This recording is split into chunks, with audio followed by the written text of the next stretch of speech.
Hello, everyone. Welcome back to another podcast episode of the State of FEH. We're on our 24th installment this time around. I'm your host, DTM, and I'm joined by our two lovely guests, as always. Why don't you introduce yourself, Oblivion and Joel from Pheology? Hello, everyone. I'm here with the End of Times with Lyon, and our only savior is Winter Altina. You wanted to say Winter Violet there. I could hear it. I almost had it. I messed it up. How's it go, Joel? I have actually created a box fort in my house so that I can try to be more like Oblivion. The small human loves it, definitely. So we're thinking about moving outside of Starbucks. Ours actually has pretty good Wi-Fi.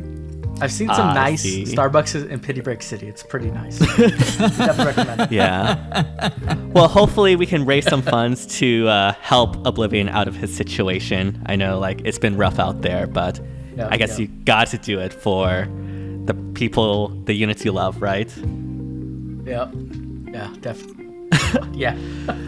We'll get to that, of course, but obviously we're recording this after the results of CYL 8, and what an interesting CYL it has been, isn't it? We have our winners, Alphonse, Robin, Bernadetta, and Felix. And I guess just to start us off, what do you feel about these results? I mean, Felix won. Who cares? But anything else doesn't matter. Just Felix winning, oh my god. And the craziest thing is I'd given up hope. I was like, okay, Engage is here. Maybe next year Felix can win. We're gonna get DM on Alchrist or something like that. And then I was just secretly voting, right? I was secretly voting for Felix because I have to. And then seeing him win, I don't even know. My brain just short wired. It's just, completely crazy. I think your reaction, you yelled out at 10 different times during that reaction, at least from what I watched. It was interesting. I love it. I think all of the units that folks have been rooting for a long time got in. Alphonse, I know, Bernie.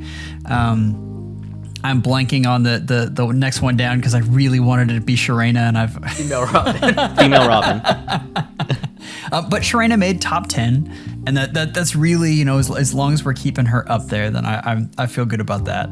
So what can I say? I mean, this is the year of Oblivion. Every month is going to have a different unit that he really needs to summon. Yeah. Soon he won't be able to afford a box anymore. It'll just be a cardboard bed. Oh man. The funny thing too is I had this whole plan where I was okay, next year I'm gonna campaign for Alphonse because I had seen his momentum building this year. But I didn't think it was going to be enough. And so I was like, okay, I'll campaign for Alphonse next year, and then I'll take complete credit that he wins, even though everybody else is doing all the work. And it'll be great. It'll be amazing. And then he just won, and I was like, damn, okay, there goes that plan. Yeah, there was a lot of rallying from what I've seen. Obviously, from last year, Bernadetta missing out by, I think it was 100 votes or something like that? Yeah. Obviously. Oh, wow. Yes, okay. It was 100 votes between her and Corin. And so, obviously, everyone got together and rallied her in. Robin benefited from male Robin no longer being there, and obviously all the Awakening fans being there as well. Obviously, the elephant in the room is that there is no Engage sweep, as a lot of people were expecting. There was a counter sweep. It's the opposite. Right. Although, obviously, Ivy and Yunaka did make third and fourth. Unfortunately, they weren't able to overcome the rallying that, a lot of these folks were trying to do. Well, I mean, it really highlights a focused fan base. Yes. We've all seen the results. Yeah. Engage got more votes than any other game, but... Right. But yeah, the other folks were, particularly Bernie, and I'm very happy for Felix, obviously, but Bernie has gotten third place how many years? I mean, it was she 3, really I needed think. this. Yeah. She really needed this. Yeah, I think Bernie was 3 and Felix was 2, I think, I want to say. Mm-hmm. And then, I don't know. But, okay, so for, really quick, I don't want to go on a tirade of this, but, Brave Bernadetta, she has the Bernie effect, right? She deals damage to herself and allies. What if she just set everybody's HP to 50%? I'm just saying. You can steal that IS. You can steal it. Like, go for it. That would actually be insanely good for Valentine. It'd be so cool. Wong It'd be and so Gale cool. Force. but yeah, Joel, like you mentioned, like at least on the engaged side, it was like really unfocused. Even though obviously they had more votes than even 3 houses, I feel like everyone just like expected engaged to sweep, and so like people just vote for different units or like more obscure characters. And I mean, we were talking about this before, but it was like similar to what happened to Felix last year, right? Where everyone expected Felix to win, and then, wow, what do you know? If people don't vote for him, he's not going to win. And this, I mean, this is a much bigger topic that I could go off on, which I don't know that we really want to, but I think it kind of points at what kind of game Engage is. And we've talked about how they really focused on the gameplay, not as much on the characters. But one of the things that has been talked about is the way they wanted you to bond with the characters was by playing with them and less through story. So you get attached to a character because this character came through for you and actually won the battle. And I think because of that, you get more of a spread over who likes what characters, opposed to 3 houses very clearly had you liking Edelgard, Dimitri, or Claude. I think that's fair to an extent, although I do think that, like, obviously there's still standout characters that, you know, people like more than others in Engage. But I do see your point in that, like, obviously there's more of a spread out scenario when it comes to that sort of thing. And also no midterms to, like, not have any rallying or anything. So, yeah. It worked out for me this time, so I'm not too mad at it. But I was pretty pissed last year. Right. One day we'll get midterms again. One day. Right. One day. Before we move on, do you have any hopes for these Brave Elves? Like, obviously we heard a little from Bernadetta knocking us down to 50%, but like any from like these other units? Oh yeah, definitely. Like, okay, so for Felix, I really would like him to be a mage, just so that he's different than his sword. I don't want like another sword Felix, though they do have a lot of options for that, because like we didn't get his like Aegis shield or anything like, or Sword of Maralta or anything like that. But I would love like a mage Felix. I think that'd be really cool. But for Alphonse in particular, because Alphonse is like the MC of Fire Emblem Heroes, I think this is like the chance, right? This is the chance, I ask, to update Alphonse, give him a new outfit, make him look, you know, better, make it match Legendary Veronica. Like, it's, please, IS, do not throw this away and just make, like, I don't know, Alphonse who looks like his dad, and then that's it, right? Like, use this as a chance to propel the story forward, to give us an update to Alphonse. Unless it's Fallen Gustav, and then I could be on board with that. But better than that, though, I would rather him be in the Summoner's garb with a colorless tome. I think that would be really fun. Like they could, and obviously updated Summoners, but still, I think that would be something really neat to do. Cool, yeah. I just want more for Alphonse at this point. Like, I feel like all of them, all 3 of them, right? Anna, Sharena, and Alphonse need an update. And I don't know if this will be the way they'll do it. Probably not, but like I would love to see them at least trying it. Yeah, because like in the story, seeing like the Legendary Veronica art next to base Alphonse is just like super jarring. Like she's all grown up while he's like a baby, and it's like, okay, this is interesting. Give Alphonse a beard. It'll be dope. Was it one of you guys who was talking about how, like, we watch these cutscenes and you see, like, Alphonse absolutely destroy Golveg, and we're back here looking at the gameplay thinking, what? No. There's no way that would even be close to happening. Oh, man. Yeah. One day, Alphonse will get his due. One day. This year. This year. Yes. Please don't Brave Tiki him. But anyways, alongside the CYL 8 results, we obviously had the Anniversary FEH channel, and with it, a very surprising new unit type, that being Emblem Heroes being released alongside. And obviously the first one is Emblem Marth. He is like, when you engage with him, you get slaying. He also has like Potent 4 and all that sort of stuff. I guess to start this off, what are your thoughts on Emblem Heroes and Emblem Marth overhaul?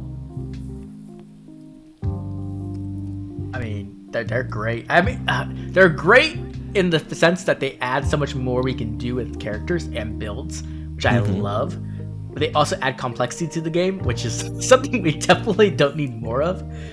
So I'm kind of like, I'm mostly positive. I would say I'm like 80% positive, but that 20% of like adding complexity and the fear of what will come later definitely, is a little, something I'm concerned about. But over like being able to add, it's pretty much inheritable slaying, right? And inheritable slaying is really, really powerful. Now, obviously, they did a little bit of balancing on it, so I'm happy about that. But like, I think like this just changes the game so much. And I'm glad to see that because the Tuned Heroes were so underwhelming in my opinion. So I'm really excited for these Emblem Heroes. And Marth himself is like really, really, really strong as a melee nuke. Like he's scary strong. So I'm just really happy. And the art's amazing too. So it's a win. Definitely. The sprites are amazing. I was playing on my tablet, so you had the bigger sprite, and he kind of sizzles. Like it's really well done. I don't know. I've come around on the complexity. Maybe it's just like seeing all of the recent things like Lyon. I'm not minding. Yeah, I'm not minding his complexity as bad. It's adding one extra cooldown is not that hard to digest compared to all of the other things we have. Right.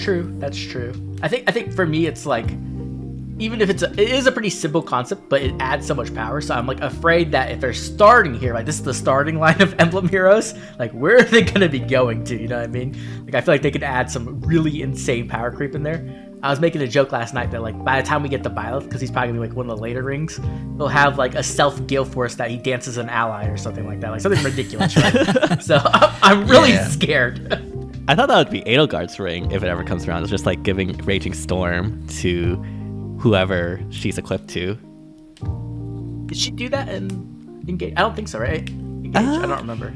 I know Byleth had the dance. Byleth had like the AoE dance or whatever. Right. I think she had Raging Storm. I don't know. I never got. No, you could get an extra action from her. No, you're right. It was like her skill, right? Yeah. I think. Yeah. Okay. Yeah. So everyone gets Raging Storm. Yeah. Brave Golbek gets even better. Oh gosh. But no, like, I'm personally like really, really happy about it because personally I really love it when like you can do so much more with the units you have already and just like add so much more build options. Like personally for me, like I was planning on using this ring for Brave Golbek in Aster season so that she can finally do AoE without like Asker or Garrick, and for Valentine's Lucina so she can pre-charge Aegis without needing Valentine's Chrom, which is amazing because then I could run Legendary Chrom, the actual best unit in the game. So I just love like the increased flexibility and the increased like just options, and especially like how they implement it in that it's sort of like a secret seal in a way. Like it's not locked to that one unit you inherited to. Like you can equip it to anyone you want and you can skill lock it and everything, and it's actually just, I think they handled this really, really well. Yeah. And I think like it makes sense too because they were trying to find a new way to get people to summon, and I think this is a very effective way to do that without tying it directly to a scoring mechanic, which I like. Right. Obviously, there's a bit of whale mode here, more than there was with like Ascendant Heroes, right? Because they kind of like capped the whaleness with florets, right? You can only get one per new Ascendant Hero. Right. But with this one, you can get the +10 to get some stats. Now, obviously, stats aren't that big of a deal, so I don't think it's a big deal at all or like something we need to worry about. But it is something to be aware of, right? Especially because they are on Legendary Mythic banners, which is like infamously bad to summon on. Yeah. The thing is, it's less about the stats this gives you and the sum total stats that you can get as a whale. Exactly. And in particular, not even looking at like merges, but if you have Fey Pass, you get more summoner supports, and you add that on to a Marth, and like things are stacking up. You then add merges on top of that, and it starts to separate units. It's like what, 12 HP and like +6 all stats or something like that. Like it's not something a little like bit. that, That's a lot. That's significant. Yeah, definitely. I think I'm interested to see how they go forth with this. Like if they do like a pattern of like all of them go in order, or if like we're gonna get them like how we got them in Engage, or like how they're gonna do this. I just hope that they make it so that there's lots of reruns. That's what I'm really hoping for, because if it's only tied to Mythic and Legendary banners, that's gonna kind of suck for a lot of like free-to-play players. And so I hope that like halfway through the year, they're like, hey, here's a Hero Fest, or here's like a Celebration banner, and Marth's on the banner. You know what I mean? Something like that. I'm just really hoping IS is aware that the player base will probably need that at some point. I don't have high hopes for that. I think these will be rare. Yeah, probably. Well, I mean, if you look at like our current like Rearmed and like Ascended reruns, like they're not that forthcoming when it comes to those. Like we've gotten like Lift for 3 times in a row, I think, on these reruns. Yes. Yep. And so yeah, I mean, it is in their monetary interest to keep them rare to foster FOMO, but yeah, who knows? Maybe they'll be able to surprise us. I do know Marth, I believe, is rerunning in May, I think, right? I wonder how often they will release new Emblem Heroes. Like, is this going to be like a monthly, 2-month, 3-month thing? Like, that's a huge question. Because, like, at least with Engage, there is like a limited set of emblem rings and bracelets. I think that's a big deal too, just because like if it is every 3 months, then like having an optimal team in quotes, right, requires you to like essentially have all of them, because your team will be anywhere from like 4 to 6 typically, and like so you need like at least 4 to 6 rings. So that's gonna be interesting. If they do it every month, you could be more picky, obviously. But we'll have to see. Well, if you can pick, right? Like legendary mythic banners are not the nicest, but I'm really interested to see how these roll out. Right. I'm gonna guess once every 4 months, so 3 times a year, and that I have nothing to base that on, nothing. But I'm looking at the pattern. Like they normally, so that would be 1 mythic, 2 legendaries, 1 engage, or 1 engage ring. I think it might be once every 3 months, like 1 legendary, 1 mythic, 1 emblem, and just have that as a rotation. That gives them like 5 years worth of emblem content when just factoring the 20 that we have currently, which, you know, they can definitely stretch that for sure. Yeah, I think so. Like, and because they're gunning for me this year, like I just realized we had Dimitri in December, right? And then in January we got Altina, and now in February we got Lyon, right? So we're definitely getting Emblem Ike sometime this year because they want my money. So like, and we're getting Felix in August. And so like, Felix, there's just no way that they don't release Emblem Ike to get me. Like they saw that video I made about 10 things killing Fire Emblem. They're like, get him. We're gonna get all his money. We're gonna go make him live in the street. And they're going to bring back the pirate banner.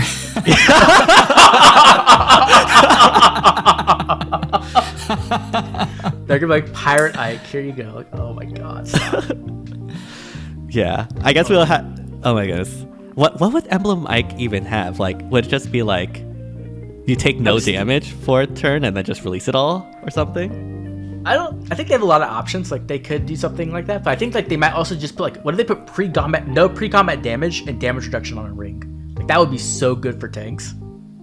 That would be, yeah. Like, just turn off Camilla, turn off Lyon, and then you get like some extra like basic damage reduction. I don't know. That they could do something like that. Yeah, there's lots of options. Yeah, I'm just waiting for Emblem Sigurd to give everyone like +1 movement, Kanto, all that fun stuff. I want to call my shot here. I'm gonna call my shot. So I think we're gonna get a genealogy remake this year, and they're gonna release it, and then at the end of that month, when the month gets released, we're gonna get Emblem Sigurd on the same month, and they're gonna actually do promotions this time and not screw up like they did with Engage. They're gonna give us 1 free Emblem Sigurd if you buy the game. I'm gonna call my shot. When does the new Switch come out? Not till the end of the year. Okay, that's when I've got. Yeah, that's when I've got the new Fire Emblem. I think it'll coincide with the new Switch. Mm-hmm. There was a recent leak that said it's gonna be in May, but I don't think that. I mean, that seems kind of early. Yeah, to me. Yeah. I mean, saw that too. Know. I think it would be more like intelligent to like release it in like the Christmas time, just to like, you know, capitalize on that. Yeah, I mean, we all know intelligent systems do not live up to their name very often, so I wouldn't be surprised. Definitely. All right. Obviously, like the anniversary did come with a lot of updates. One of the most impactful is, of course, the 5 inheritance slots, which thankfully we can now utilize. I'm just going to be a little quick on this, but like, have you taken advantage of this 5 inheritance slots yet? Not with anything valuable. So I was following the Lyon today, and I was like, I'm gonna get pivot and like attack 1, attack 2, threat and defense 1. Just might as well, right? Right. Yeah. I benefited from it from Gilliam. I inherited a whole bunch of new stuff to Hector. Hey, and okay. Nice. I'm blanking on the 5 that it took, but Gilliam has a pretty nice kit. So, so it was his near save, and then Vengeful Fighter 4 and Sturdy Stance 3. So. Okay. Cool. Nice. Yeah. I mean, for me, like with the 5 inheritance slots, like Ascended Fur, I can now like inherit all of Finish 4 and Physical No Follow-Up, which is really, really nice. That would be really good for Legendary Chrom, which we did not get in Hall of Forms, unfortunately. Still mad about that. But yeah, like obviously, like this has been like a long overdue change, honestly. Yeah. But I mean, at least it's here, and so like, it's pretty nice. I'm surprised they didn't make a bigger deal out of it. I thought that they should have thrown that in our faces. Like, look at what we did. Love us. Just to mention on the Fae channel, I guess is good enough, I guess, to get everyone happy, Right. Yeah. Us getting the crumbs. They wanted to make us happy before we saw Regan's remix and refund. Oh my gosh. Same reaction. But yeah, Regan's remix and refund is really, really bad. Yeah. I think only Triandra's is worse. Oh no. I didn't actually look at Triandra that often because I was just like so disappointed. Garbage. It's so ridiculous. Yeah, this is not great. Her support is 1 more defense and res minus on her aura. That's it. And then the rest is all combat. Dang. I mean, I just like noped out of there when I saw Regan. It was like, I'm not interested in this anymore. Yep. Was there any good refines in that batch? Ashnard. Rinka too, yeah. But I think Ashnard, I didn't read it correctly, and also they worded it very stupidly. Like, they need to hire an English major who knows how to actually write sentences. Because, like, they are so bad at writing. But yeah, he gives out a lot of effects for units who don't care about speed, right? He gives that, like, stats. He gives a low attack defense. He gives guard and follow-up denial. So those are all pretty good effects if you're like don't care about speed at all. So I think he's actually pretty solid support, and it's 4 spaces range, so that's like essentially 3, like if it was a drive, right? So that's pretty good. Yeah, that's. I'm about to insult all English majors, and I apologize. We're already poor. Leave us alone. The problem is they hired an English major. They needed to hire a technical writer. No. Like true. No kidding. They needed a technical writer to do this. If they had an English major, like I have written 1 million papers, and if you write papers like that, your teacher will just look at you and like, did you proofread this? Go do it all over again. Like you get an F. Like you cannot make little mistakes like that. I mean, I think like the English major at IS just wants to fill a world count, right? Because that's how he gets paid, or they get paid. Oh, God. Yeah. That would explain why we get +4 stats instead of 5. Oh my God, that was pissing me off. Like, you get +6 to attack and speed, but only 4 defense and res. It's like, why? Why can't you just give us the same amount? Right. What does Ringo's refine do? Like, I haven't actually looked at that. She has slaying, special acceleration. She has flat damage reduction based off her defense. She has brave damage reduction, and she has an ice mirror effect. Oh yeah, that's actually pretty decent. Yeah, you're right about that. I mean, obviously it's like nothing insane or anything, but like you can make it work. She has like all the DR you pretty much want, and like pretty easy way to run no quarter, so she can kill things. Mm-hmm. Yeah, definitely. All right. Obviously, these Emblem Heroes, these updates are not the only things that were released last time we talked. Obviously, we have the most recent banner that was released today as of the time of recording, the Valentine's banner that has taken over the community by storm or by fire, I guess would be the most appropriate way to put it. Dual Lyon. Go ahead. Are you just skipping right over Nabata? We're just skipping the desert banner. Oh, dang. We're going reverse order. Okay. Want to save the best for last. Obviously. Yeah, right. But yeah, this Valentine's banner, man, they sure were like, hey, you know what FEH players like doing? Not playing the game. That's why we put in Affinity Auto Battles. So now you can not play Summoner Duels as well. Right. So yeah, Dual Lyon is obviously the unit that has gotten the most attention because of his end action, smoke and dual skill. I guess to start, what do you think his impact will be in Aether Raids specifically before we move on to Summoner's Duels? Offense or defense?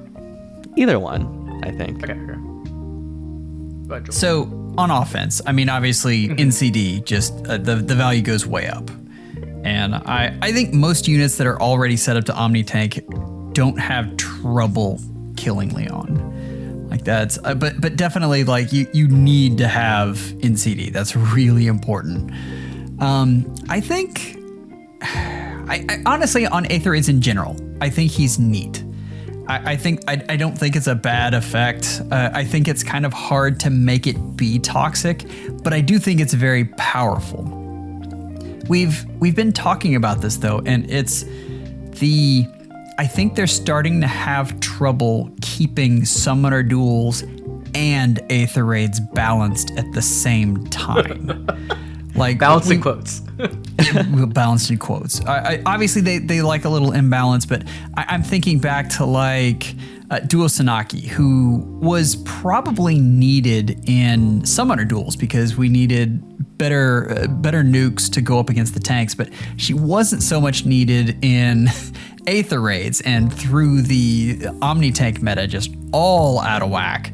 And now we've got this thing coming in that I think Lyon is, I think he's neat in Aether Raids and kind of a cool concept.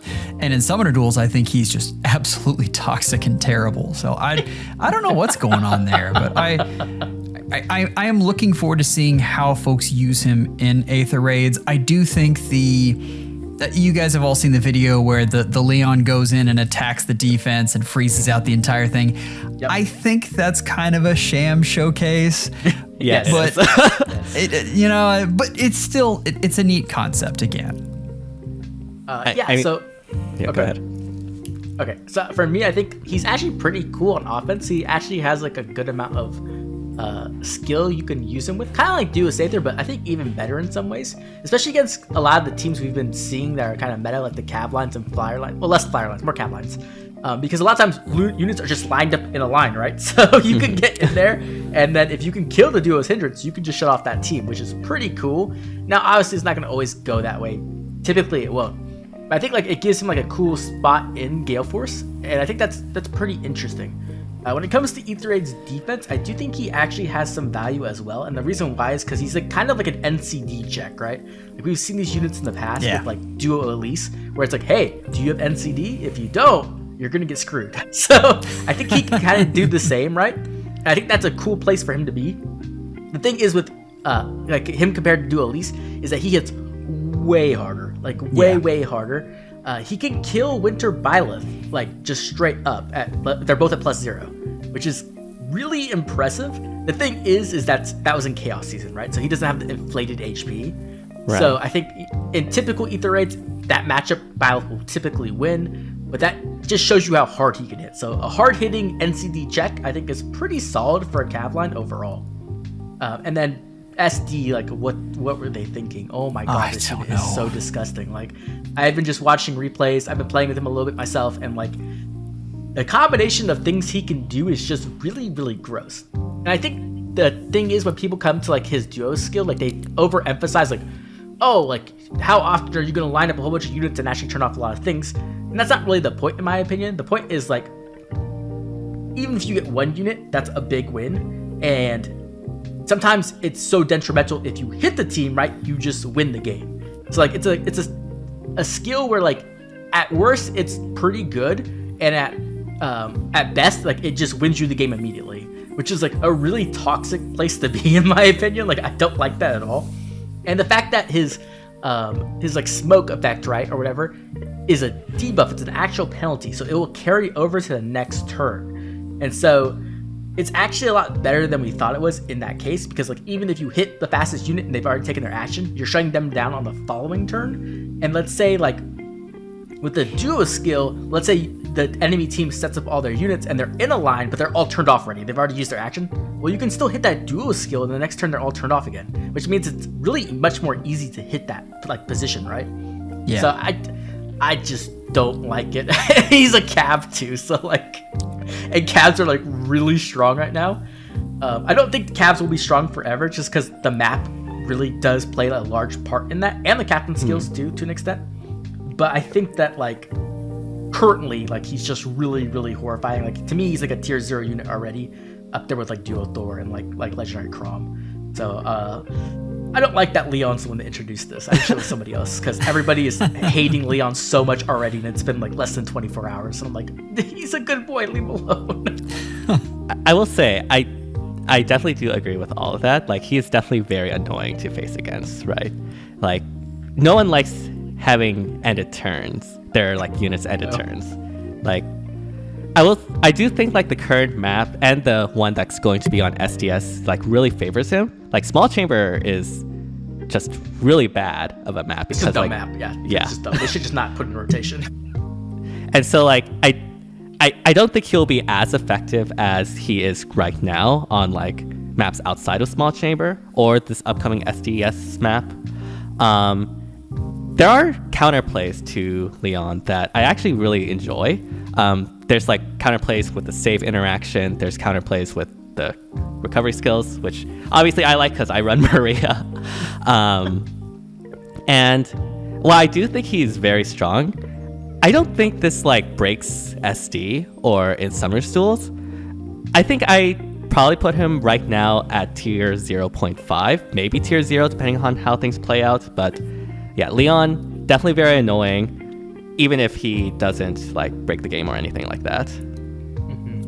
And just to be clear for the other people who don't know yet, the save interaction DTM mentioned is if you attack a unit, the save will actually protect them. So they will not be the unit that gets turned off. Even if they're the fastest, it will be somebody else. Yeah. And so there's actually some counterplay for both sides on that, because you can attack different units that are both being saved to turn off other units. So it's a really cool mechanic, actually. I think the problem isn't so much breaking summoner duels. The problem is shrinking the player base even further. Yes, exactly. Because, like you said, it's frustrating. Like that's not a fun mechanic. Yep. And so you've taken a mode that's already getting kind of slim. Like it's kind of at the Milner strike level right now. As far as participation, I'm not saying the modes are the same at all. Like the Summoner Duels is much better designed, right. But you're driving even more people away from it. So I just don't understand. Yeah, I completely agree. I think just adding more toxic traits into the game is not a good thing. And like the thing is, like when you lose Summoner Duels, it already feels bad no matter what happened, right? Like it doesn't feel good to lose SD. But like when you lose SD and you know it's your fault, it feels better because you're like, okay, I can improve. Then when you lose an SD to a whale, it feels bad because you're like, I just got outstatted. Even though, a lot of times it's that. A lot of times it's just you just didn't prepare enough or misplayed.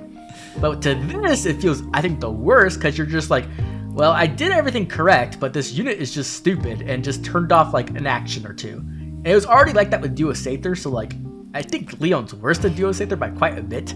Yeah. So I'm kind of just like, when you put both of them on the same team and then the enemy just doesn't get to play the game, like, I don't like it. I don't like it at all. Dual Sather is one of the reasons why I think like it's not as game breaking, because like obviously when she first released and the SDR map like favored her a lot, like she was like very popular. I think like number 4 most used unit, but then like as the seasons went on, like she basically dropped considerably to like number 18, which is still pretty good obviously, but not to the levels as it once was. I do think Lyon will definitely have a very, very strong presence, especially this upcoming SDS where we have like Eminence with Pathfinder captain skill. We have like the Wind Tribe Dagger in a very Cav favorite map. Like if you put Wind Tribe Dagger and Lyon together in a team, that team's probably going to get banned. I'm just going to say that right now. Yeah. It'll be interesting to see how he does in future maps. But yeah, I guess those are my thoughts on the map impact on Lyon, because obviously. Oh, go ahead. I think it definitely does come down to the map, but I think we've only had one season where Duo Sather wasn't at top, right? It was one SDS season, and I think the reason for that was just because Cavs were so much they were so ridiculously powerful on that map that they kind of pushed her down on the meta, right? I think if we didn't have that particular map or those combination of captain skills like Flash to Steel, I think she would have done better. And I think Lyon, it'll probably be similar to an extent, but I think the thing about the difference between the two of them is that Lyon double dips, right? Not only can you do it actively by attacking, which Sather can't do, but you also have the more passive version that Sather has, where you line up with a unit and then turn them off. And so I don't know. We'll have to see, right? Obviously, we have to see. We can't predict the future, but I would not be surprised if you see 20 scam showcases in at least 2 months. Yeah, I mean, we've already seen so many scam showcases, right, with Lyon. Yes. So we're definitely going to see more. It's been less than 24 hours. But yeah, I think what him being a Cav is very interesting compared to Sather, because I feel that makes Lyon a lot better in more of those aggressive Cav rush downs type of teams, whereas Sather, because you don't have to attack into the opponent to apply the ending action besides the dual skill. It's a lot favors more ball type stall sort of teams, which last SDR where she was really popular was definitely very favorable for. So it'll be really interesting to see that dynamic play out. Yeah, and because we don't have guidance, I don't know what it would be called, cavalry guidance, right? So that's something to consider as well. So I think Alencia that stonks going up a little bit maybe, but also we have a unit on this banner with Myrrh. So right, yeah, Myrrh with the warp bubble for both herself and her support partner / the highest defense unit. What are your thoughts on Myrrh in terms of comparisons with other far saves we have currently, like Winter Byleth?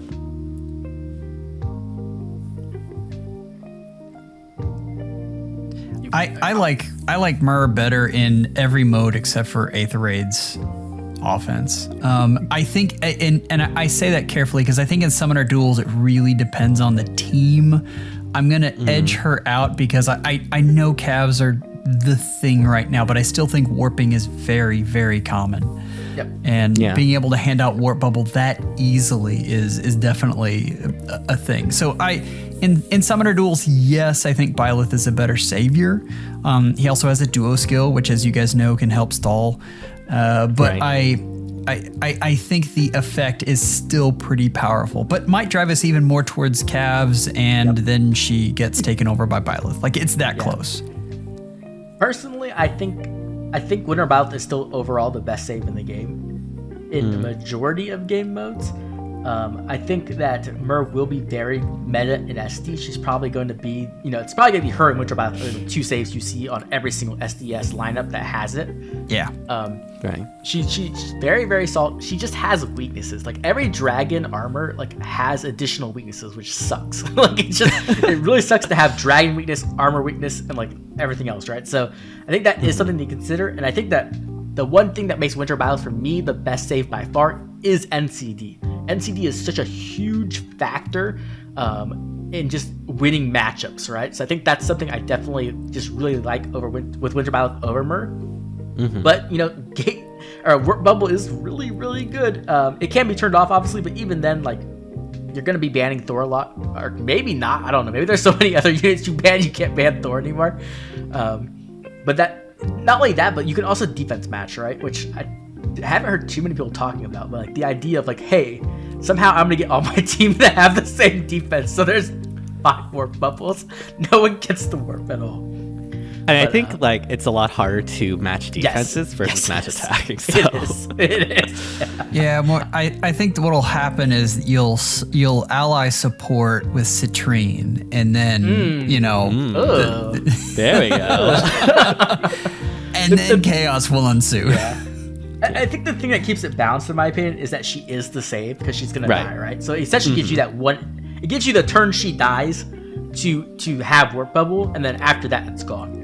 So I think that's gonna be really interesting to see how people have to trade differently, right? Like, or like delay trading even. So you're like, okay, I'm gonna kill Myrrh right at the end of the turn, so that way I'm safe for the next turn. But I think it's gonna add some cool like counterplay and strategy to SD, which is what we enjoy about SD, right? That's what makes the game mode good. Yeah, definitely. I mean, for me, like Myrrh, I don't think she's, unfortunately, the warp bubble effect doesn't activate turn 1 on Aether8's defense, so like you can just go in turn 1 and do your normal Gale Force plays as normal, and unfortunately, like, she won't be providing the warp bubble value that obviously she has. In Summoner's Duels, though... Well, hold on. I'll pause there. And you are 100% right. Like the turn 1 Gale Force isn't affected at all. But there are a lot of people who like to go in and smack a few units turn 1, then run away, and then go in turn 2. And also, it really affects teams that like to use the Bolt Tower. Yep. Any team that isn't a turn 1 Gale Force team is hurt by it. And I've seen some interesting defense layouts that they have enough detritus that you have to kind of weed through it before you can actually make your Gale Force clear on turn 2. So I think those will get more popular. That's exactly what I was thinking too. Like Sea Dolphins, right? Like Sea Dolphins, you kind of have to... That's exactly what I was thinking about. You need to set up, right? Like you kind of need a turn to like get stuff out the way and then set up, and you're like, okay, I know how the AI works. I'm gonna be safe in these spots.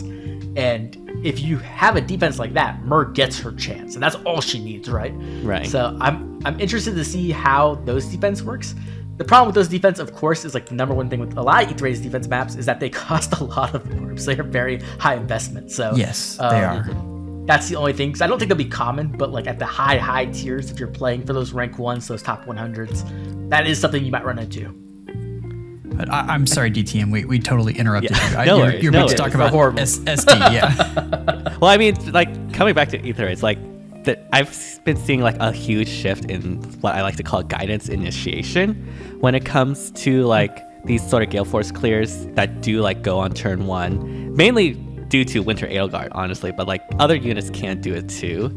And so like for guidance initiation in particular, like obviously you can still do that turn 1, and Warp Bubble won't be there to stop that. And so, but yeah, like Myrrh definitely does introduce some interesting defenses, but it's obviously like not all defenses will be able to beat everything, right? Like that's just the nature of the mode. And so Myrrh doesn't change that. Don't change the IS, please. Yeah, I mean, that's like the thing, right? Like every defense has a weakness. It's just like how many weaknesses do they have, right? Or how evident is the weakness? So, or how popular are the weaknesses? Right. Like how? Yeah, exactly. Yeah. Mm-hmm. And I'm about to say a very dangerous thing because this is how you get proven wrong. But I think the only thing that truly shuts down turn 1 Gale Force is if they upgrade either the terrain or the traps. Please don't. Please no more. Like just stop. I think. I mean, like if you have like Drive Warp Bubble, I think that could also stop it too. Like, but yeah, but it wouldn't take effect on turn 1. Like that's. Oh well, no, sorry, Drive Warp Bubble. Yeah. Sorry. Brain fart. I got you. Yeah. Yeah, like I don't think we'll get that though because we just got Myrrh and there's like Legendary Myrrh's not for a while, so I'm pretty sure we won't be getting that anytime soon. Right. And like when it comes to Myrrh on Summoner's Duels, like obviously like she shuts down like Summoner's Duels teams that rely on warping. She is the save, so like as you mentioned, like that does make like dealing with it, like you mentioned, like dealing with a save so that's not active for the future turns. It makes that very interesting. And also, obviously, with the rise of Cav teams, especially on this upcoming SES map where, again, we're like Pathfinder Cav Central, it's funny that, like, it's not a good map for Myrrh. But I guess, like, they have another duo to star, so makes sense, makes sense. But yeah, like, I guess, like, I guess, like, when it comes to, like, future maps, like, is she going to be like the top save, or is that just going to be like Winter Violet still? Just depends on the map, I think. Right, there are maps where like that mountain map we have. Probably not many people remember it, but like that map was so like flyer favorite, it was insane. And so on those kind of maps, warping is really good. So I think in that kind of map, Myrrh's gonna be like, yes, everyone use Myrrh. But I think most time it's gonna probably just be like her and Violet being shown a lot. I kind of am interested to see what Ephraim can do. I think everybody's a little bit underwhelmed with him, but like he can just kind of play the Zelgius role, right? Like the Winter Zelgius role, and everybody wasn't kind of slept on that unit too, and he ended up being really good. He's all right. I'm with you, but I feel like he's the poor man's Winter Zelgius. You know what I mean? Like I don't know yet. We'll see. I think the thing is like the thing is you lose your B skill, which is a big deal. Yeah. So that's what I'm kind of nervous about. But you do get way more firepower. So I guess it's like trying to find a way to get him to survive, which is probably like Miracle or something like that. But like also there's a lot of pre-combat damage, so it's the meta's in a weird place. I mean, like yeah. I thought Winter Zelgius was honestly not that great, and so like Ephraim's probably not going to be that great in my opinion. Losing that B is really rough, honestly. I just don't know why they have like a player face condition. It's probably like left over from, I think, like Summer Ephraim, probably. Yeah. But it's just really, really weird. And yeah, I'm not a big fan of Ephraim, to be perfectly honest. I think he'll be okay as a near save. Like on Igrene's defense. I think that's a good place for him. Because like he just has a lot of firepower, so if you can make him live, then he'll work decently well. Can he withstand Winter Edelgard? I haven't got a chance to test him. I've been only playing with Lyon. Right. Again, doing this day one of the beta. Right. Yeah. Yeah. Not exactly the most like investigative things yet, but right. But yeah. Obviously, it was not just the Valentine's banner that we had in the past month. We sort of forgot to mention this, but like we also got Lumera as a new light mythic with Emblem Heroes. Yeah, Lumera, she's just there. Is she good? I guess would be the question. Okay. I'm sure Joel will explain like much better than I will, but here's my experience with Lumera. I found her such little value, I haven't even leveled her to 40 yet, so that's where I'm at. All right, Joel, you have anything to say about that? Any clapback? She's actually good. I was really surprised, and I got after I had my reaction, basically said she was very mid. I got just swarmed with all of this stuff on how I guess the over-exaggerated statement was she's bringing tanking back. Yeah, I know. But to their point, she is very good in conjunction with Winter Byleth and Altina. And those are your two tanks that are working right now. You basically got the two. And she does pair very well with those units. I think she is in the Milla mold, and she's not as good as Milla because she doesn't do unique stuff. But good is about what I could say. She's not great, and you really want new mythics to be great for you to summon on them because you got to use them for forever, and things only go downhill.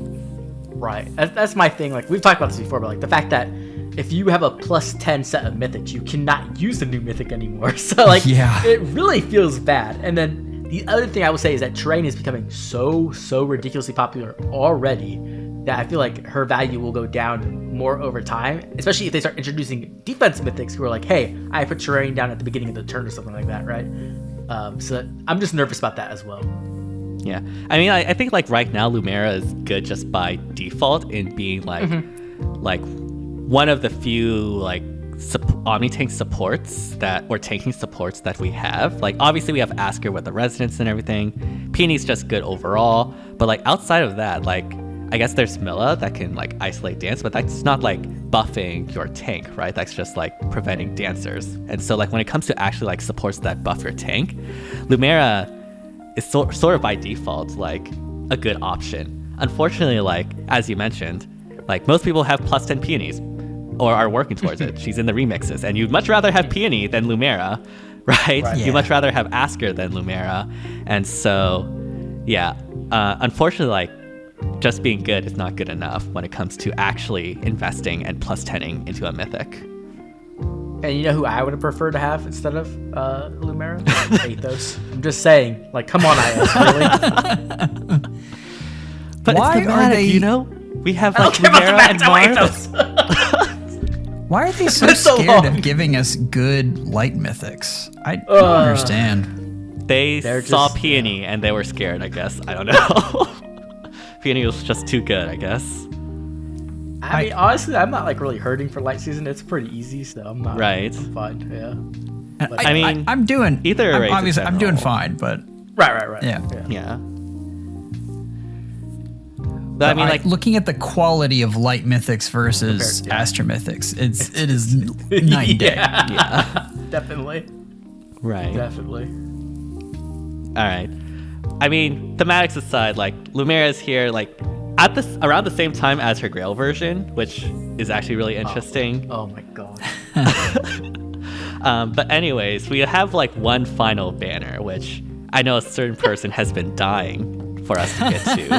Yep. But it is the Nabata banner, our desert banner of the year. With, is she the best Omni tank in the game? Oblivion? I think she's by far the best Omni tank in the game right now. I've seen people arguing with me like, no, it's Legendary Alir or what's the other one? People have been saying Brave Corn. I think Brave Corn is really good actually. I think Brave Corn might be better than Alir at this point, but you need high investment. So that's kind of that. Yeah. I think overall Atina is just the best Omni tank right now. Having non-pierceable damage reduction that works like Vital Astra instead of like Armored Beacon is really powerful. It's much more powerful than I originally thought. I was I was high on Altina, but I wasn't like super high because tanks are just in a bad spot. But just having non-pierceable DR that's up all the time and it also works against AoEs is really strong. And I think right now Omni tanks, you really need a way to secure kills, and the best way to do that is Brave attacks and DR piercing, and she has both. Like, right? So like, I think that's really good. And then the other thing, of course, is that resistance is like, it's pretty much resistance and speed are king, right? Like you need one of the two. And the problem with someone like Alir is that her resistance is good but not amazing, and so typically she will get hit by things like Ploy. And Ploy has gone like so high in usage now because everybody and their brother has it. They've just given it to every unit in the game, and especially on Sonic-y, right? Sonic-y has it, and when you're getting those high-ranking Ether Raids matches or even Summoner Duels, Sonic-y's everywhere. Like she's so prevalent, it's crazy. And so being able to avoid that and not getting hit by exposure, not getting hit by the debuffs, and also just having a ridiculously high resistance stat so that you take less damage, she doesn't really get hurt by a lot of things. Like there's definitely things that can hurt her, but you just swap the build and she does really well there. So I've been having a lot of fun with her. Like I ran into a plus 10 Sonic who did 0 damage to her, and I was like, why didn't I record this? Why is this on my phone right now? Like it felt so good. But yeah, I'm obviously biased, so there's that too. Well, let me paint you a word picture. I was going up against a Dancer Trap with a very highly merged Sonic E and a couple other really powerful units. So I set her out there and I, hit the end turn button and I'm waiting for bad things to happen. And I lost this match because I forgot to bless her and I killed everyone. But as I realized that, I had to do surrender. But I want you to think about that without all of the mythic blessings, still survived that onslaught from a full-on Dancer Trap. Like that. I don't know of a higher praise that I can give that unit. Yep.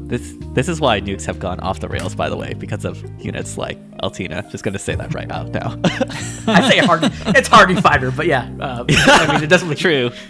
But yeah, and the fact that she's infantry, like I want her to be a flyer, to be honest, a little bit, just because I think flyers are a little bit more fun. But as an infantry, being able to run NCD, oh my god, it feels so good. Just being like, hey, I have an Altina team with Bulwark, which is really nice, and I have a team with Altina, and she has NCD, and Hinoka just runs into her and explodes. And I'm like, okay, cool. Like, it's so good. It's so nice. And she synergizes really well with a lot of support, so I've been having a blast. I've been having just so much fun, especially because she's a bonus unit in Chaos Season right now. So I'm just like, let's throw Altina out and see how much damage she takes. Yeah, like obviously Altina's like a super strong Omni tank. Like Omni tanks obviously are, and tanking in general is like sort of not in a good spot. So like obviously she's not like invincible. She'll have her weaknesses. No. Like OG Leo, I saw kill a plus 10 Altina. I'm just gonna keep mentioning this. It was one replay, and it was like the most set up Leo with the most optimal build ever. It was like, okay.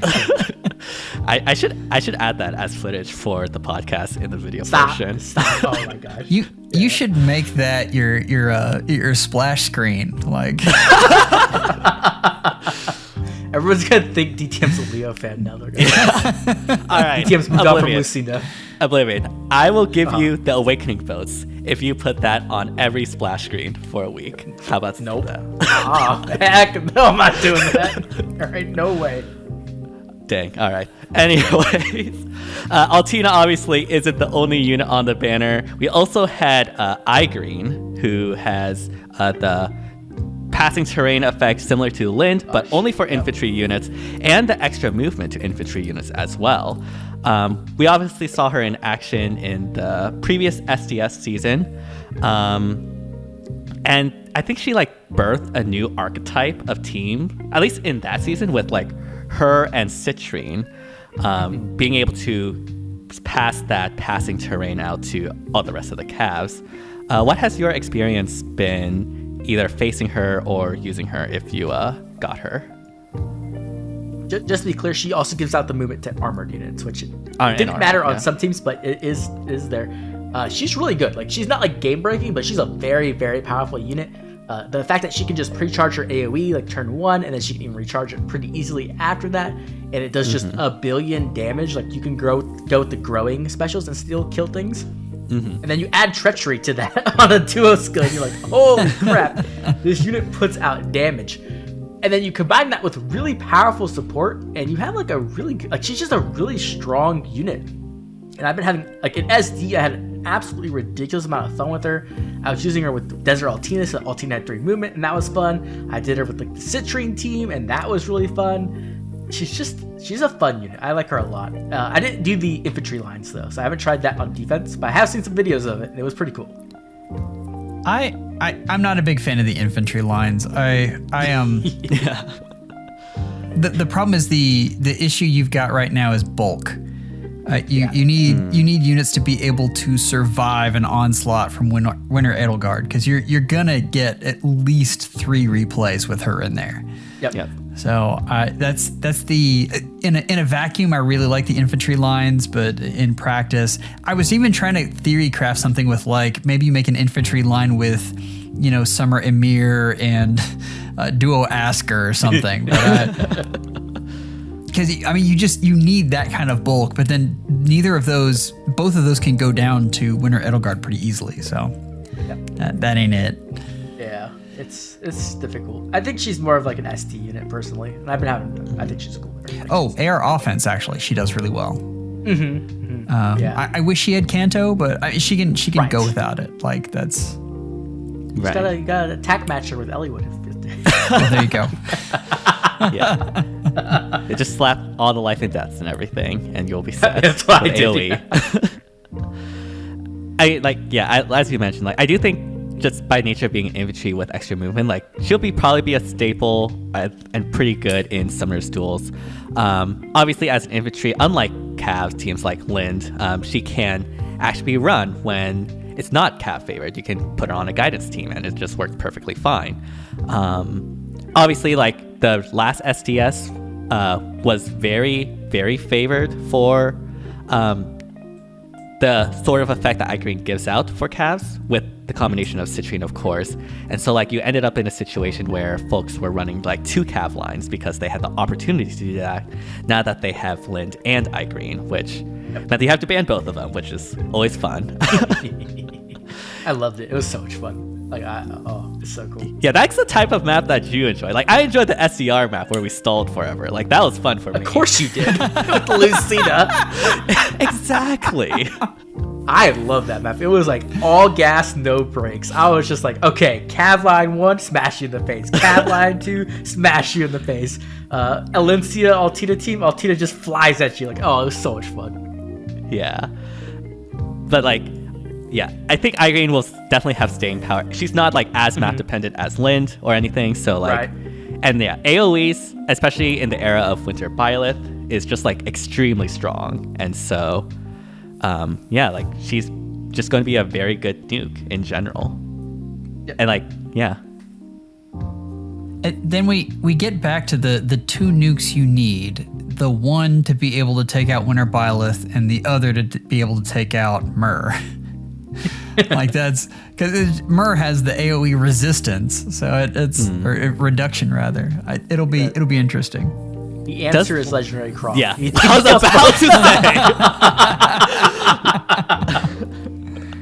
Yeah, Legendary Chrom is honestly like the best unit in the game for SD. Like it's actually insane. Like you shouldn't give a unit uncapped stats. I'm just gonna say it. It's probably a bad idea.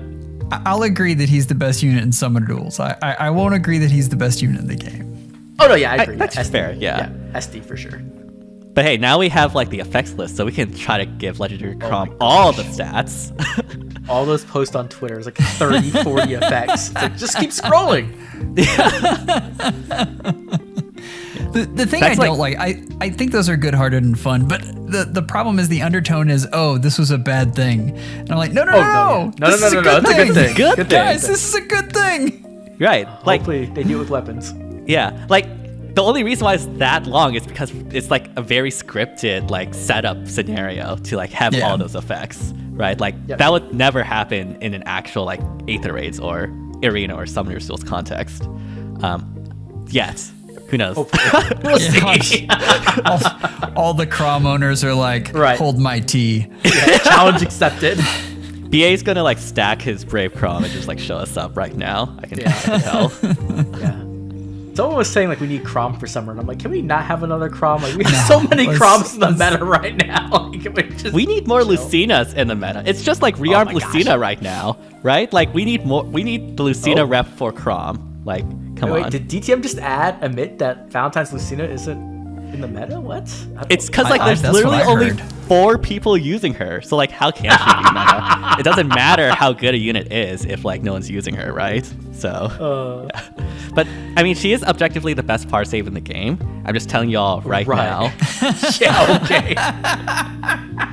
You know, objectively. You know, if I close my eyes, you know, she actually does have Distant Dart in my Hall of Forms copy. Oh my gosh.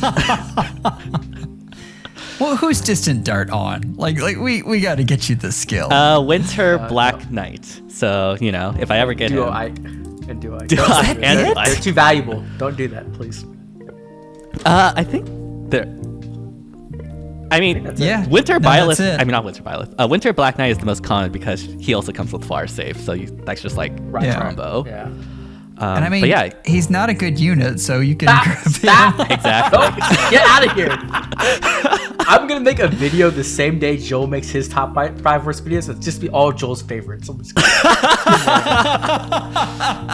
Oh, you know what's going to happen? They're like, Arden didn't even come out this year. I'm like, I know. You know what's gonna happen? Brave Felix will come out, and then that will be on Joel's top 5 worst. Like, I'm calling it now. Stop. This has become the Bullying Oblivion podcast. Yep. Hope y'all. No, just kidding. It's fine. Emblem Lucina is gonna be on it. They're gonna be like, okay. It doesn't do anything. I'm just waiting for Emblem Lucina to like have the chain attack mechanic, and that's just gonna be giving out all the pre-combat damage, and just like I'm gonna roast in the flames. I'm just gonna say that right now if that happens. They're adding a nerf for that. It's only a matter of time until we get a unit that's like stops pre-combat damage. Like it's 100% coming. I just don't know what it is. Like well, no. Let me say that differently. I'm worried about what it is. It's gonna be it's gonna be Duo Sharena, and she's gonna have that, and she's gonna inflict the Schism. What else? Ploy, stall. I don't know. Okay. Have dual sword, dual button. Let's go. Yeah. I'm down. All right. As of recording, we still don't have the top 8, unfortunately, of HR. We only have like the top 20. But obviously, A Hero Rises has started and has finished. I guess for you personally, who would you want to win HR overall? And who do you want to have in the banner? Dimitri. I want Dimitri to win. I think with like 5 skill inheritance cap, like he's just like arguably the best unit in the game for skill inheritance now. Like other than rearms, of course. Like the thing with rearms is you have to invest into them first. With Dimitri, you just get prime and no quarter. And no quarter is like one of the most valuable skills in the entire game right now. So I want him, even if he doesn't win, which is fine, he needs to be on the banner. Like, he needs to be on the banner. And if he's there with rearm Lucina, that's like crack, right? Because then anybody can just like inherit and then start a crazy chain. Like, that would be my... Oh, go ahead. Go ahead. I don't actually care who wins, which is weird. Right. I really want Peony and Lucina to be on the banner. Like that's really my only thing. Like Dimitri's on there, fantastic. Throw me another green unit, and that's great. But I really want both Peony and Lucina, and I saw a lot of swell for both of them. So I think there's a good chance they get there. Yeah, I think my dream banner is probably like Dimitri, Lucina, Peony, and I guess Legendary Camilla would be a good option for that. And like definitely. That would just be so insane value. Like, obviously, Legendary Camilla is a really good unit. And then everyone else is just insane for fodder. And yeah, like, you could just pass that out like Oprah. But this is like, it's just so good. Like, this is a chance to like, I mean, we say this every HR, right? But like, legitimately, this is like one of the biggest values that we could possibly have. Like, it's actually insane. I kind of want Legendary Camilla to win, because then if she wins, they're going to introduce the nerf to her faster. So I'm like, let's do that, right? Akutsu will get mad at me for saying that, but that's like, let's get this pre-combat damage stuff out of the game. I mean, we all know what's going to happen. It's like, Winter Edelgard will probably make top 8, let's be honest. But she'll probably lose round 1. So like, whoever's facing against Winter Edelgard, like, that's the one guarantee unit we need to like get up there. That doesn't as have a chance. Wait, are you voting against Winter Edelgard? Is that what you're saying? I mean, I will vote against Winter Edelgard. I already have one of her. Like, I don't need merges on her. I'll be honest, like, Winter Edelgard winning would be the worst thing for Edelgard fans. Like, no kidding. Because nerfs would be just flying out of IS like crazy. It's crazy nerfs. Crazy nerfs. I don't know it's gonna be interesting, because like we need at least 4 green units in the top 8 to get the Green Dream. Right. Realistically, we probably need like 6 or like 5, so it will be interesting to see. Because I think where Edelgard is like 100% confirmed in my opinion. I agree. Same with like Dimitri. Like I feel like those two are like just because they're Edelgard and Dimitri, right? Like there's just no way they can get it. And then I think Camilla has like a really high chance too. So we'll have to see. Claude, I don't know. You guys do think that like when Claude will make it in just because he's Claude? No, I don't think so. Byleth has it by any of the winner banner, but Byleth has a good chance there too. Yeah, I wouldn't be surprised if Byleth makes it. So I'm gonna have a DTM moment. I kind of hope Altina doesn't make it, because I already have a red plus 10, and I'm selfish. I mean, being 100% real. I mean, I respect it. Like, I mean, Winter Edelgard, let's be real. Like, you don't need merges on Winter Edelgard. Like, just one copy is fine enough. Like, like, do you really need like her on a banner where you like summon often? Like, I don't think so. Like, and like, I feel like she's just like so popular for Gale Force that like I feel nerfs are already on the horizon for Winter Edelgard. Like, the warp bubble thing was like the premonition. Obviously doesn't activate turn 1, so it doesn't really impact like turn 1 strats with Winter Edelgard, but obviously for like the more hit and run turn 2 engage, like it does provide like a hindrance. And yeah, if she gets on the banner or she wins, like that's just going to be more forthcoming. So like, yeah, I actually don't want Winter Edelgard to make it. Yeah, it's gonna be interesting to see how many rearmed and attuned get into, like to see how many people are invested into that, right? Because I know like when you have like the really active social people, they talk about it a lot, but like when you have like the casual player who doesn't even like watch YouTube videos, like do they even know about this? You know what I mean? Right. So I think that'll be interesting. I mean, like that's how like Fallen Edelgard managed to make it in HR for so long. Like thankfully that didn't happen this year, but like still. We don't know that. We don't know that yet. It's not confirmed. We'll find out. I'm still scared. Wait, was she in the top 20? Like no, but like that was a challenge to Fallen Edelgard fans, right? Oh, I see. All the Fallen Edelgard fans saw that, and they're like, we have to rally, get Fallen Edelgard into the HR, and ruin everyone's fun. I'm scared. I'd be so mad. So mad. I mean, if that happens, I'm gonna blame you for speaking that into existence because now I'm scared. No, we gotta blame the secret Fallen Edelgard factions. We all know where they are. Right. I will go after them. Yeah. But yeah, will be interesting to see. Again, unfortunately, because of the time of recording, we do not have the top 8, and we don't know how the seeding is going to work. So we're not going to figure out what the matchups are or anything like that. But I'm sure we'll be able to discuss that on the next podcast, whenever that comes out. But yeah, I guess since we've been talking for over an hour now, I guess, like, is there anything that we haven't covered that you want us to get to before we end it off? Desert Altina, best unit ever. Fallen Lyon is really cute, but also toxic. And what is going on with green lately? I just realized that. Oh my god, we got Winter Dimitri, Legendary Camilla. Green's the new meta. I don't know about that, but it's scary. I mean, we had the Green Dream before, right? Like green. Mm-hmm. Yep. And I guess like it was red for a time, but like it has recently swung back. And yeah, I guess now is a good time to be like a red save, which I guess is part of the reason why like Winter Violet is so good. Yeah. Yeah. Yep. But yeah. Yeah, thank you all so much. It's always a blast having these conversations with you. And yeah, it's always super fun to discuss things. And yeah, hope you all enjoyed it as well. I mean, I'm going to do my little spiel here. If you did enjoy the podcast, be sure to like, subscribe, hit the bell, not only to my channel, but to Joel's and Oblivion's channel as well. The link will be in the description down below. And yeah, thank you all so much for watching. Let us know down in the comments what your favorite new addition to FEH was in this past month. And yeah, hope you all have an amazing rest of the day. And see you all next time. Bye, everyone. Everyone, you heard how he made sure to get that done before I could. Like, that was very sneaky of him. I knew it. Bye, everybody.